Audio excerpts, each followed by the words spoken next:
વિદ્યાર્થી મિત્રો, કેમ છો? મજામાં? ઓકે, ઘણા સમય પછી આપણે ફેસ ટુ ફેસ મળવાનું થયું છે મિત્રો.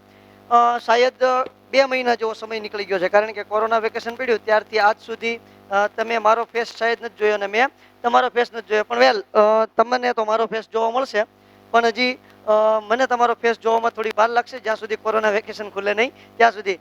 કોઈ પ્રશ્ન નથી, કોઈ પ્રોબ્લેમ નથી. આપણે જ્યાં પહોંચ્યા હતા ત્યાંથી જ શરૂઆત કરી બેટા. તો આપણે છેલ્લે ચેપ્ટર નંબર 4 રાસાયણિક ગતિકી સરસ મજાનું ભણતા હતા. તો અને એમાં આપણે શૂન્ય ક્રમની અને પ્રથમ ક્રમની સરસ મજાની રિએક્શન પણ જોઈ છે. તો આ રિએક્શન રિલેટેડ જે દાખલાઓ છે, આ દાખલાઓ આપણે હવે ગણવાની કોશિશ કરીએ. બહુ ઇન્ટરેસ્ટિંગ દાખલાઓ છે અને આ દાખલાઓ 3 માર્ક્સમાં પૂછાવાની સંભાવના પૂરેપૂરી છે. પ્લસ આ જે દાખલાઓ છે એમાંના ઘણા દાખલાઓ MCQ તરીકે પણ આવે છે. તો આપણે ખાસ આ દાખલા ઉપર કોન્સન્ટ્રેશન કરવાનું છે. અને મેં તમને કીધું એમ કે જ્યારે ઝીનીટનો સવાલ આવે ત્યારે આ ટોપિકમાંથી દાખલા પૂછાવાની એટલે કે MCQ પૂછાવાની સંભાવના કેવી છે? ખૂબ વધારે છે. વેલ, તો મૂળ મુદ્દા પર આવી જાય. પહેલા તો ઘણા સમય પછી બેટા મેં બોર્ડ જોયું એટલે સોરી, પણ બહુ ઈચ્છા થઈ ગઈ, મજા આવી ગઈ. ઓકે, તો નીચેની પ્રક્રિયા કોયડો છે 4.5. નીચેની પ્રથમ ક્રમની પ્રક્રિયાને અનુસરતી પ્રક્રિયા માટે N2O5 ની પ્રારંભિક સાંદ્રતા 318 કેલ્વિન તાપમાને 1.24 × 10⁻² ઘાત આ શરૂઆતની સાંદ્રતા છે. અહીંયા તો જરા નોટ કરતો જાઉં છું, જેને આપણે R0 કહીએ છીએ. કેટલી આપેલી છે પહેલા? 1.24 × 10⁻² મોલ લીટર ઇન્વર્સ છે. ઓકે, હવે આપણને એક રિએક્શન આપી છે સરસ મજાની. N2O5 gas will gives 2NO2 plus 1/2 O2 gas. Okay, તો આ N2O5 ની સાંદ્રતા 60 મિનિટ એટલે કે આ પ્રક્રિયાને 60 મિનિટનો સમય જવા દીધો. પછી કેટલી થઈ ગઈ છે? તો કે ભાઈ પછી થઈ છે 0.20 × 10⁻² મોલ લીટર ઇન્વર્સ. ઓકે, તો એ આપણું શું થયું છે બેટા? R, અથવા તો એને RT કહીએ તો પણ કોઈ પ્રશ્ન નથી. 0.20 × 10⁻² મોલ લીટર ઇન્વર્સ થાય છે. તો 318 કેલ્વિન તાપમાને વેગ અચળાંક ગણો. વેગ અચળાંક મતલબ કોણ ગણવાનું છે? આપણે K શોધવાનો છે. આપણે બહુ સારી રીતે શીખી ગયા છીએ K વિશેની વાતો, બરોબર છે. વેગ અચળાંક વિશેની વાતો આપણે બહુ ડિટેલમાં એનો અભ્યાસ કર્યો છે. તો સરસ મજાનો વેગ અચળાંક શોધવાની વાત થઈ છે.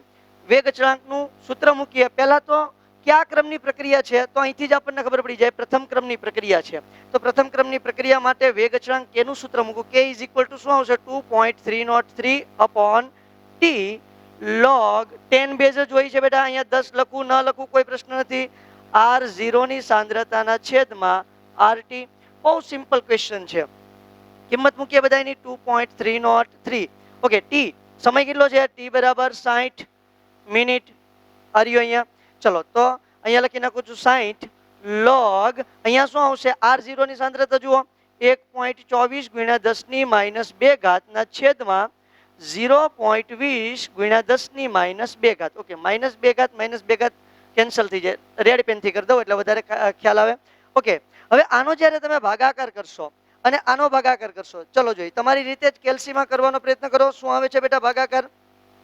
તો એનો તમે ભાગાકાર કરશો એટલે અહીંયા તમને લોગ આવશે 6.2. કેટલું જોવા મળશે? 6.2. 2.303 / 60 log 6.2.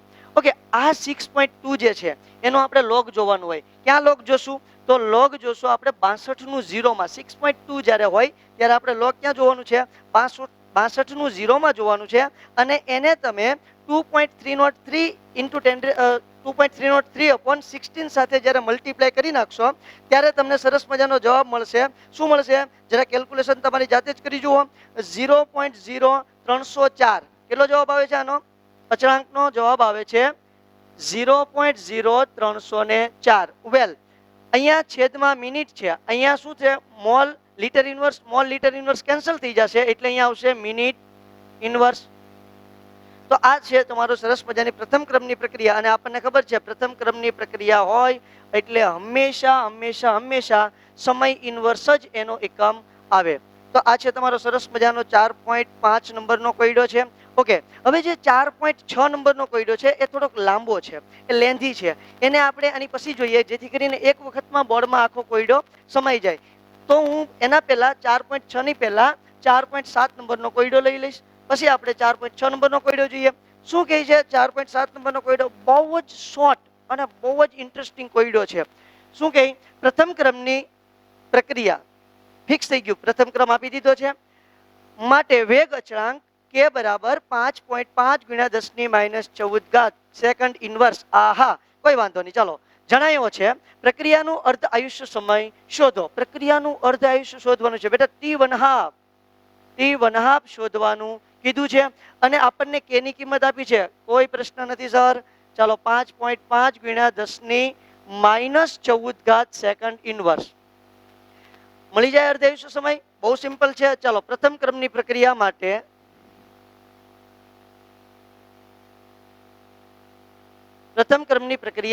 માટે શું થાય છે ચલો જોવો જોઈએ તો t1/2 = 0.693 upon k. યાદ છે મિત્રો આ સૂત્ર? બહુ ઇન્ટરેસ્ટિંગ સૂત્ર છે. અને શૂન્ય ક્રમની પ્રક્રિયા માટે શું આવશે સૂત્ર? અહીંયા જરાક લખી નાખું છું. શૂન્ય ક્રમની પ્રક્રિયા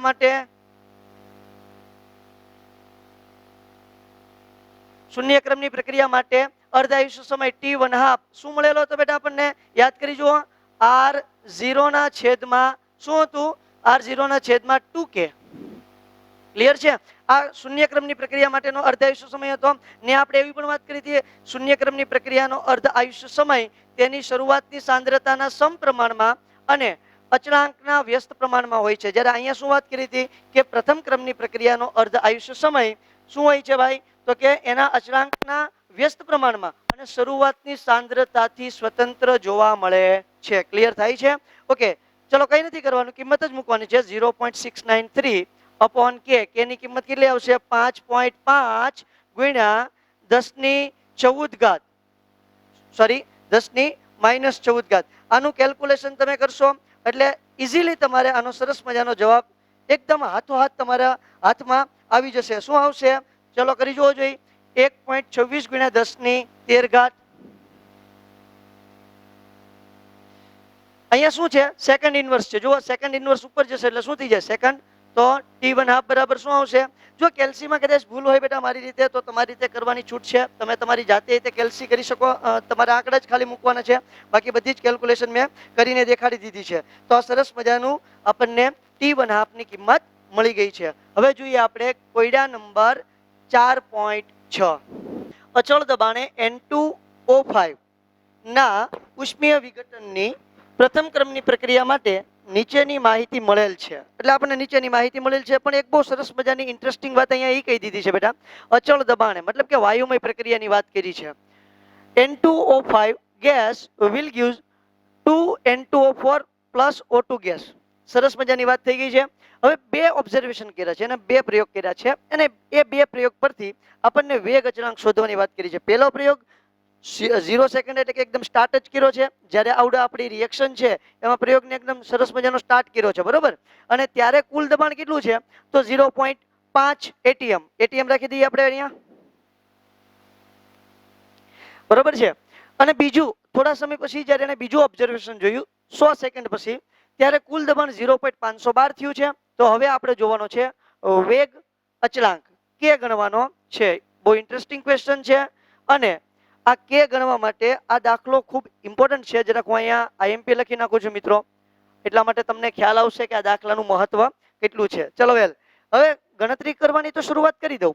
ગણતરી કરવાની શરૂઆત કરી અને અહીંયા જુઓ હું સૂત્ર પણ મૂકી દઉં છું પ્રથમ ક્રમની પ્રક્રિયાનું. k = 2.303 upon t log pi ના છેદમાં pa. આપણે લાસ્ટ લેક્ચરની અંદર જોયું તો આઈ થિંક તમને ખ્યાલ હશે કે pi એટલે શરૂઆતનું જે તમારો વાયુ છે એનું શરૂઆતનું દબાણ છે, આંશિક દબાણ. અને pa એટલે સંતુલન સમયનું વાયુનું આંશિક દબાણ. પણ કયો વાયુ? જે આપણો પ્રક્રિયક છે તેની વાત કરીએ છીએ, પ્રક્રિયકની વાત છે. ઓકે વેલ, તો હું ફરી વખત આવડી આ રિએક્શન અહીંયા લખીશ જેથી કરીને તમને ખ્યાલ આવી જાય. N2O5 gas gives 2N2O4 gas plus O2 gas. હવે જો t બરાબર 0 સમયે શું થશે? t = 0. તો આની જે સાંદ્રતા હશે એ સાંદ્રતા કેવી રહેવાની છે? એવી ને એવી જ રહેવાની છે. એની સાંદ્રતા મતલબ એનું દબાણ. દબાણ કેટલું છે બેટા? અહીંયા 0.5 atm. ચાલો તો હું 0.5 atm લખી નાખ્યું છે.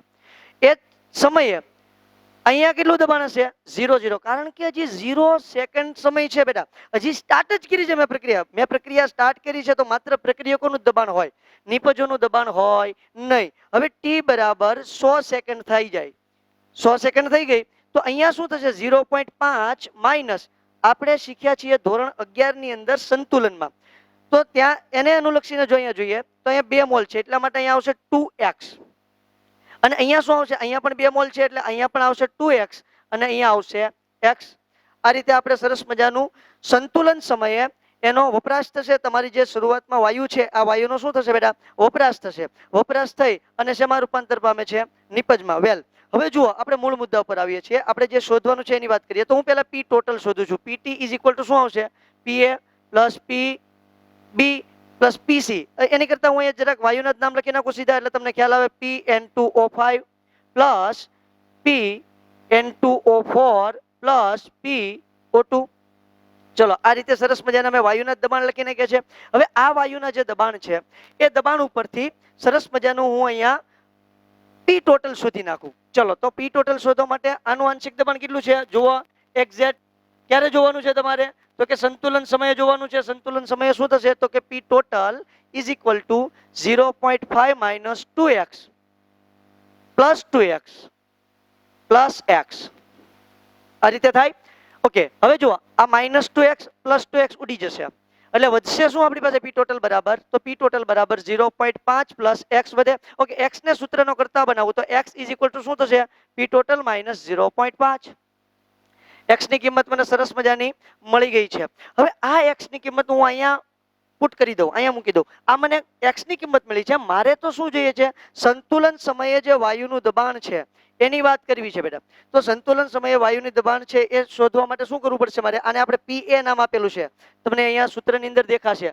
PA નામ આપ્યું છે મેં, તો PA શોધવા માટે મારે ફરજિયાત x ની કિંમતની જરૂર પડે, એ મેં શોધી નાખી છે. તો મને PA મળી જાય. શું થશે, PA is equal to 0.5 minus 2x. Okay, x ની કિંમત મૂકી દઉં છું 0.5 માઇનસ 2. x ની કિંમત કેટલી આવશે, તો pt માઇનસ 0.5. ચલો, આને મલ્ટીપ્લાય કરી નાખો અંદર, તો 0.5 માઇનસ 2 pt. આ માઇનસ માઇનસ કેવું થઈ જશે, પ્લસ. એને 0.5 સાથે મલ્ટીપ્લાય કરો એટલે શું થઈ જશે, 2 ગુણ્યા 0.5 એટલે શું મળશે, 1. ક્લિયર છે. ચલો, 1 વત્તા 0.5 એટલે 1.5 માઇનસ 2 pt. ચલો, pt ની કિંમત પણ આપણી પાસે છે બેટા 100 સેકન્ડ માટે. જ્યારે pt ની કિંમત શોધવાની આવશે તો આપણી પાસે pt ની કિંમત 100 સેકન્ડ માટે છે. આ રહી 0.512, એટલે આપણને સરસ મજાની pa ની કિંમત સંપૂર્ણપણે મળી જશે. તો હું અહીંયા જરાક વાક્ય એડ કરી દઉં કે અહીં t બરાબર 100 સેકન્ડ હોય ત્યારે pt બરાબર કેટલું થશે, pt બરાબર 0.512 થશે. ઓકે, આ સૂત્રને હું જરા કાઢી નાખું, થોડી જગ્યા ઘટશે એટલા માટે. ચાલો, તો આ pt ની કિંમત અહીંયા હું એડ કરી દઉં. pt ની કિંમત એડ કરી દેશે એટલે મને સીધો શું મળી જશે બેટા, pa નો જવાબ મળી જશે. તો pa બરાબર 1.5 માઇનસ 2 pt. pt ની જગ્યાએ મૂકી દઈશ 0.512. એટલે સુધીની વાત ક્લિયર થઈ છે બેટા. ચલો, એટલે સુધીની વાત જો ક્લિયર થઈ હોય તો હવે મારે સરસ મજાનું pa એટલે આપણું શું છે, તો કે N2O5 ની સાંદ્રતા છે. pa એટલે શું છે, સંતુલન સમયે N2O5 ની સાંદ્રતા છે. આ N2O5 ની સાંદ્રતા હવે મારે શોધવી હોય તો મારી પાસે બહુ સરસ મજાનો રસ્તો આવી ગયો છે. ચલો, જો જરાક તમારી જાતે જ કેલ્ક્યુલેશન કરો બેટા. જાતે કેલ્ક્યુલેશન કરશો એટલે આરામથી તમને જવાબ આવી જશે. બધાય કિંમત મૂકશો એટલે જવાબ શું આવશે, 0.476. pa બરાબર Pn2O5 બરાબર 0.476. આખી વાત ક્લિયર થઈ છે. તો આ મળી ગયું છે તમારે એટીએમ દબાણ છે, એટલે માટે શું લખશું આપણે, એટીએમ. આને હવે હું સૂત્રની અંદર મૂકી દઈશ એટલે મને સીધો શું મળી જશે, વેગ અચળાંક. ઇન્ટરેસ્ટિંગ છે. ઓલરેડી આપણે આ સૂત્ર તો તારવી જ લીધું છે ભાઈ. આજ માત્ર મેં ખાલી કિંમત મૂકી છે. ગયા લેક્ચરની અંદર આ સૂત્ર બધા મેં સરસ મજાના તારવેલા જ છે, માત્ર કિંમત મૂકી અને આજ એને થોડું મોડિફાઈ કર્યું છે. વેલ, તો હવે કે શોધવાનો પ્રયત્ન કરીએ તો શું છે સૂત્ર, k is equal to 2.303 upon t log અહીંયા શું આવશે, pi ના છેદમાં pa એટલે શું આવશે, N2O5 ની સંતુલન સમયની સાંદ્રતા આવશે. આ રહી N2O5 ની સંતુલન સમયની સાંદ્રતા. ઓકે, કિંમત મૂકો સર એટલે જવાબ આવશે. ચલો તો હવે હું એને બ્લુ માર્કરથી જરાક ફાઇન્ડ આઉટ કરી નાખું. 2.303 અપોન કેટલી સેકન્ડ છે? 100 સેકન્ડ છે.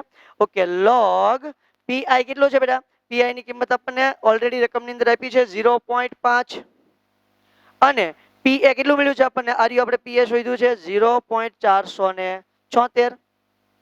ચલો તો આનો તમે ભાગાકાર કરશો અને આનો તમે ભાગાકાર કરશો. ચલો ભાગાકાર કરશો એટલે તમને સરસ મજાના જવાબ મળવા મળશે.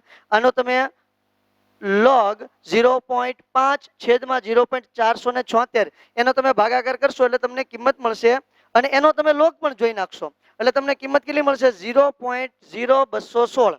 કેટલી કિંમત મળશે?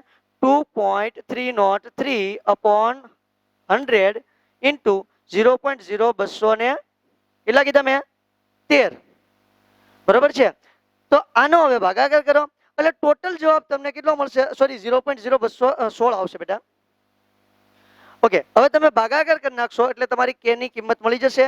તમે જાતે જ કેલ્સીમાં કરશો. એક વસ્તુ ખાસ યાદ રાખવાની છે, જાતે જેટલું કેલ્ક્યુલેટરની અંદર તમે કેલ્ક્યુલેશન કરશો એટલે તમને વધારે ફાયદો થશે અને વધારે તમને આવડશે. તો કેટલો જવાબ આવે છે? 4.98 ગુણ્યા 10⁻⁴. 4.98 ગુણ્યા 10⁻⁴. કેટલો આવશે? Second inverse. કારણ કે અહીંયા સમય શેમાં છે? સેકન્ડમાં છે એટલે જવાબ શેમાં આવશે? સેકન્ડ ઇનવર્સમાં આવશે. બહુ જ ઇન્ટરેસ્ટિંગ દાખલો છે. મેં ઓલરેડી એની ઉપર આઈએમપી લખી નાખ્યું છે એટલે આઈ હોપ કે તમને આવડો જે દાખલો છે એની વેલ્યુ સમજાશે, એની કિંમત સમજાશે. ઓકે, ત્યાર પછી આવીએ તો 4.7મો દાખલો તો ગણી નાખ્યો છે. 4.8મો દાખલો. આ દાખલો તો જે આગળ ગણાવ્યો છે એના કરતા પણ વેરી મોસ્ટ ઇમ્પોર્ટન્ટ છે. મોસ્ટ ઇમ્પોર્ટન્ટ દાખલો છે અને 3 માર્ક્સની અંદર પૂછાઈ પણ ગયેલો છે ઘણી વખત. એટલે કોઈ જાતની ધ્યાન બીજે લઈ ગયા પહેલા અહીંયા તમારે સરસ મજાનું ધ્યાન આપી અને સરસ મજાનો આવડો દાખલો આપણે જોવાનો છે. વેલ, શું કીધું છે અહીંયા? સાબિતી માંગી છે બેટા. શું માંગ્યું છે આપણી પાસે? સાબિતી માંગી છે. દર્શાવો કે પ્રથમ ક્રમની પ્રક્રિયામાં 99.9% પ્રક્રિયા પૂર્ણ થવા માટે જરૂરી સમય પ્રક્રિયાના અર્ધ આયુષ્ય T1/2 ના 10 ગણો છે. હું તમને કહી જ દીધું છે ઓલરેડી. એટલે એવું કહે છે કે ભાઈ 99.99% પ્રક્રિયા પૂરી થાય એ પ્રક્રિયા પૂરી થવા માટે જેટલો સમય લાગે એ તમારી અર્ધ આયુષ્ય પ્રક્રિયા જે છે એ પૂરી થવા જેટલો સમય લાગે ને એની કરતા 10 ગણો હોય છે. આવી સરસ મજાની વાત કરી છે. જો આ ટાઈપના દાખલા હોય ને અને આ ટાઈપના દાખલા તમને બહુ બધી વખત MCQ માં પણ પૂછે છે. આની પછી હું એક સરસ મજાનો દાખલો ગણાવવાનો છું. બહુ જ ઇન્ટરેસ્ટિંગ દાખલો છે. તો એ પહેલા આપણે જરાક આ દાખલો ગણી નાખીએ. શું કહે છે? તો ભાઈ એટલો પ્રક્રિયા 99.99% પૂરી થઈ ગઈ. તો ખાસ ધ્યાન આપજો બેટા. હવે હું એમ કહું છું કે અહીંયા આપણે આન્સર જોઈએ છીએ. શરૂઆતની સાંદ્રતા ધારો કે 100 છે. ધારો કે શરૂઆતની સાંદ્રતા 100 છે. મોલ પ્રતિ લિટર રાખીએ, કોઈ પ્રશ્ન નથી. 100 રાખી દીધી છે મેં બેટા. ચલો તો હવે જુઓ 99.9% પ્રક્રિયા પૂર્ણ થાય ત્યારે સાંદ્રતા, હવે ખાસ ધ્યાન રાખજો, જો ટકા છે એટલે 100, અહીંયા 1 લઈને તમે પ્રક્રિયા કરશો તો પણ કોઈ પ્રશ્ન છે ને, અહીંયા તમે 1 લઈ અને એમાંથી તમે 99.99% બાદ કરી નાખો તો પણ કોઈ પ્રોબ્લેમ છે નહીં, તોય જવાબ તો તમારે સેમ જ આવશે. બરાબર. ચલો તો અહીંયા શું આવશે? તો જુઓ ત્યારે કેટલી સાંદ્રતા આવશે? 100 - 99.9%. ચલો એટલે કેટલું વધશે? 0.1%. એટલે એનો મતલબ એવો થાય કે જ્યારે 99.9% પ્રક્રિયા પૂરી થઈ જાય એટલી સાંદ્રતા વહી જાય ત્યારે સાંદ્રતા વધશે કેટલી? 0.1. સમજાય છે કે વાત? 0.1 મોલ પ્રતિ લિટર વધે. જો 100 મોલ પ્રતિ લિટર લીધું હોય તેમાંથી કેટલી વધે છે? 0.1 મોલ પ્રતિ લિટર. મતલબ શું થાય કે શરૂઆતની સાંદ્રતા R0 બરાબર 100 થાય. 100 તો RT બરાબર કેટલું થશે બેટા? 0.1. RT એટલે શું છે? અંતિમ સાંદ્રતા છે, વધેલી સાંદ્રતા છે. RT મતલબ શું છે? અંતિમ સાંદ્રતા, જેને આપણે જે પ્રક્રિયા પામ્યા વગરની વધી છે એ સાંદ્રતા છે. એટલે આપણે એને RT કહીએ કે ભાઈ આ સમયે કેટલી તમારી સાંદ્રતા બાકી રહી છે એ અહીંયા દર્શાવે છે. ચલો વેલ, તો આપણે સરસ મજાનું જે કેલ્ક્યુલેશન કરવાનું છે એ જોઈએ. તો પહેલા હું અહીંયા લખું છું 99.9% પ્રક્રિયા પૂર્ણ થવા માટે. બરોબર છે. તો જુઓ ટી ઇઝ ઇક્વલ ટુ, કારણ કે સમયની આપણે સરખામણી કરવાની છે, એટલે ટી ઇઝ ઇક્વલ ટુ શું આવશે તો 99.9% એટલે 2.303 અપોન કે લોગ, સીધું સૂત્ર મૂકી દઉં અને સૂત્રની અંદર કિંમત મૂકી દઉં. હવે સૂત્ર મૂકી અને કેલ્ક્યુલેશન કરતા આપણને આવડે છે એટલે હું સીધું મૂકી દઉં 100 ના છેદમાં 0.1. સીધી જ બધી કિંમતો મૂકી દીધી છે. ઓલરેડી મેં તમને બતાવી દીધું R0 અને RT. વેલ, હવે બધાનું કેલ્ક્યુલેશન કરીએ એટલે 2.303 અપોન કે લોગ, અહીંયા શું થઈ જશે 100 ભાગ્યા 0.1 એટલે 1000 થઈ જશે. 1000 એટલે એને આપણે શું કહીએ છીએ 10 ની 3 ઘાત. લોગ 10 ની 3 ઘાત હોય તો 3 છે એ આગળ આવી જશે, એટલે અહીંયા આવશે 2.303 અપોન કે, અહીંયા શું થઈ જશે લોગ, એમાં પણ 3 છે ક્યાં આવી જશે આગળ, 3 ગુણ્યા લોગ 10 ના બેઝમાં 10. જો અહીંયા મેં તમને કીધું છે બેટા, આપણે કેમિસ્ટ્રીમાં જેટલા પણ દાખલા આવે છે લોગના એ બધા બેઝ 10 જ આવે છે, એટલે 10 ના આધાર પર જ બધા દાખલા આપણે ગણવાના છે. તો જુઓ આની કિંમત કેટલી થાય તો આપણે બહુ પહેલા શીખી ગયા છીએ, log 10 base 10 is equal to શું થઈ જાય 1, એની કિંમત 1 થઈ જાય છે. તો અહીંયા જુઓ 2.303 ઇન્ટુ 3 એટલે અહીંયા કેટલું થઈ જશે તો કે 6. કેટલો જવાબ આવશે 6.909. ક્લિયર? છેદમાં કે, કારણ કે 3 ને આની સાથે ગુણી નાખો એટલે શું આવશે 6.909 ના છેદમાં કે. આ કોના માટે સમય આવ્યો છે બેટા? ટી 99.9% માટે. ક્લિયર થઈ છે આખી વાત? ઓકે, આને સમીકરણ કહી દઉં છું 1. હવે ટી 1/2 માટેનું સમીકરણ તો આપણે બધા જાણીએ જ છીએ. અર્ધ આયુષ્ય માટે ટી 1/2 બરાબર 0.693 અપોન કેટલા આવશે કે, આને કહી દઉં સમીકરણ 2. વેલ, હવે હું અહીંયા નાની એમથી એક કેલ્ક્યુલેશન કરી નાખું છું કે આ જે સમીકરણ 2 છે એને સમીકરણ 1 છે એને સમીકરણ 2 વડે હું ભાગી નાખીશ. અહીંયા લખી નાખું છું સમીકરણ 1 ને 2 વડે ભાગતા, સમીકરણ 1 ને 2 વડે ભાગતા. ચલો વેલ, તો જુઓ ટી 99.9 છેદમાં T 1/2 is equal to 6.909 upon k 0.693 upon k. ચલો વેલ, અહીંયા કે બંને કેન્સલ થઈ જશે. આનો તમે ભાગાકાર કરશો એટલે T 99.9 upon T 1/2 nearly all is equal to કેટલો આવશે 10 આવશે. હવે ટી 1/2 ને પહેલી બાજુ લઈ જાઓ એટલે જુઓ શું બનશે, T 99.9 is equal to 10 T 1/2. હવે તમે જરાક જોઈ લ્યો કે જે અર્ધ આયુષ્ય સમય છે એને ગુણ્યા 10 કરો ત્યારે શું થાય 99.9% પ્રક્રિયા પૂર્ણ થવા માટે લાગતા સમય બરાબર થાય. એટલે આપણે કહી શકીએ કે ભાઈ જે તમારી 99.9% પ્રક્રિયા પૂર્ણ થાય એ અર્ધ આયુષ્ય સમયના કેટલા ગણી છે 10 ગણી પ્રક્રિયા છે. ક્લિયર થાય છે આખી વાત? બહુ જ ઇન્ટરેસ્ટિંગ દાખલો છે.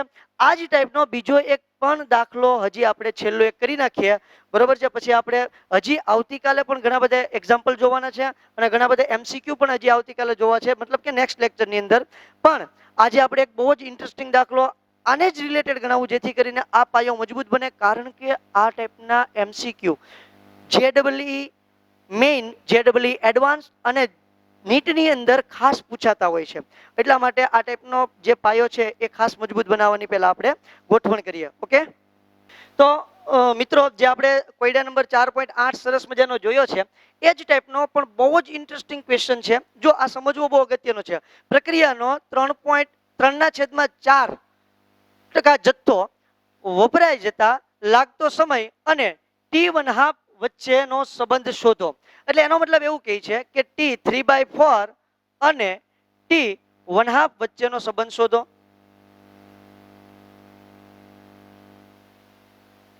સંબંધ શું છે આ તમારે કહેવાનું છે. બહુ ઇન્ટરેસ્ટિંગ દાખલો છે.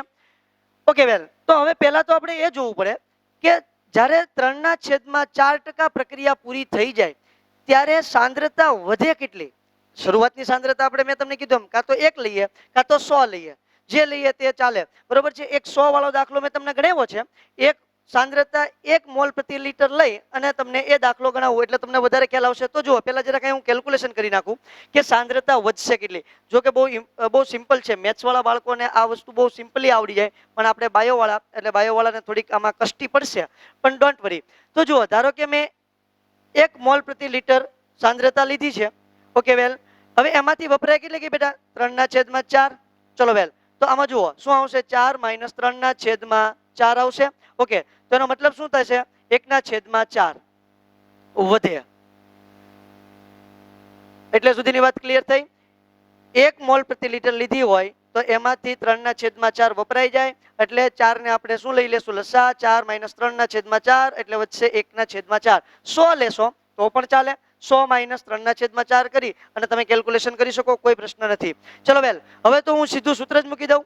તો પહેલા હું શું શોધીશ? તો T 3/4 is equal to 2.303 upon K log શું આવશે? તો 1/1 હું હવે સૂત્ર મૂકતો નથી બેટા, બરોબર છે? સીધી કિંમત જ મૂકી દઉં છું, કારણ કે સૂત્ર આવડે છે અને આ ટાઈપના દાખલા MCQ માં પૂછાવાની સંભાવના ફૂલ હોય છે. એટલા માટે આપણે MCQ ને રિલેટેડ જ ગણતરી કરીશ અને થોડી સ્પીડ રાખીશ, બરોબર? ચલો વેલ, તો જુઓ, તો અહીંયા શું આવશે? 2.303 upon K log, અહીંયા છેદનો છેદ ક્યાં આવી જશે? અંશમાં. log 4 થઈ જશે. log 4 થઈ જાય એટલે શું થઈ જાય? 40 નું આપણે 0 માં log જોવાનું રહેશે.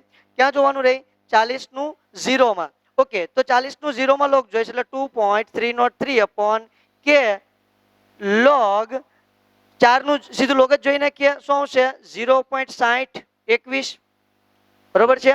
ચલો વેલ, ત્યાંથી આગળ વધીએ તો આને અહીંયા જરા ગુણાકાર કરી નાખશું, મલ્ટીપ્લાય કરી નાખશું, એટલે જવાબ કેટલો આવશે? જરા કેલ્ક્યુલેશન કરી જુઓ તો જવાબ આવશે 1.3866. કેટલો જવાબ આવશે બેટા? 1.3866. બહુ ઇન્ટરેસ્ટિંગ છે, કોઈ જાતને આપણે બીજી કેલ્ક્યુલેશન જ નથી કરવાની. 1.3866 ના છેદમાં કે આ T 3/4 માટેની કિંમત આવી છે, જેને હું સમીકરણ 1 કહી દઉં છું. ઓકે, હવે આગળ વધીએ. આગળ વધીએ એટલે બીજી જરા કેલ્ક્યુલેશન કરવી પડશે T1/2 માટેની, પણ એની કેલ્ક્યુલેશન કરવાની જરૂર છે જ નહીં, કારણ કે આપણી પાસે એનું તો ઓલરેડી સૂત્ર છે જ. T1/2 માટે શું આવશે? T1/2 is equal to 0.693 upon K. આપણે બહુ પહેલા જ ત્યાં કેલ્ક્યુલેશન કરી નાખી છે ને આની તો સાબિતી પણ કરી નાખી છે. અને સમીકરણ કહી દઉં બે. તો એઝ યુઝ્યુઅલ જેવું આપણે આગળના દાખલાની અંદર કરેલું છે એવી જ વાત અહીંયા કરી નાખીએ. શું કીધું છે? તો કે સમીકરણ 1 ને 2 વડે ભાગતા. ચલો ભાઈ, ભાગી નાખો, ભાગી નાખો, ભૂક્કો કરી નાખો, તોડી નાખો. ઓકે, તો શું આવશે? T 3/4 is equal to, sorry છેદમાં લખી નાખું છું, T1/2 એટલે આપણે બીજી વખત લખવું ના પડે, is equal to અહીંયા શું આવશે? 1.3866 upon K. અહીંયા શું આવશે? 0.693 upon K. ચલો, K કેન્સલ આઉટ થઈ જશે, આપણે બહુ સારી રીતે જાણીએ છીએ. હવે આનો તમે ભાગાકાર કરશો, ભાગાકાર કરશો એટલે તમને સીધો શું મળી જશે બેટા? જવાબ મળી જશે. તો જવાબ મળે છે T 3/4 upon T1/2 is equal to nearly or is equal to 2 મળે છે. કેટલો આવે છે જવાબ? 2. ઓકે, તો T 3/4 is equal to 2 T1/2. આ રીતને આપણને સરસ મજાનો જવાબ મળે છે. હવે આવું તો તમે કોઈ પણ ટકાએ શોધી શકો છો. સમજો કે અહીંયા તો તમને 3/4 આપ્યું છે, એની જગ્યાએ અહીંયા 5/4 આપ્યું હોય તો પણ તમે શોધી શકો. અહીંયા 5/8 આપ્યું હોય તો પણ શોધી શકો. 1/3 આપ્યું હોય તો પણ શોધી શકો. કોઈ બી કિંમત તમને આપે બેટા તો તમે આરામથી આ દાખલો છે એનું સોલ્યુશન લાવી શકો. પદ્ધતિ એક જ યાદ રાખવાની છે, અંતિમ સાંદ્રતા તમારે સૌથી પહેલા શોધી નાખવાની છે. અંતિમ સાંદ્રતા શોધાઈ જાય પછી તમારે દાખલો ગણવો એકદમ માખણ થઈ જશે. શું થઈ જશે? માખણ. ઓકે, તો આજે આપણે આજના લેક્ચરમાં એટલે સુધી રાખીએ બેટા. નેક્સ્ટ લેક્ચરથી પાછા આપણે કેલ્ક્યુલેશન જ કરવાનું છે, થોડાક વધારે એક્ઝામ્પલ જોવાના છે જે ઝીનીટ લેવલના હોય એ એક્ઝામ્પલને આપણે જરાક કેલ્ક્યુલેટ કરશું. Thank you.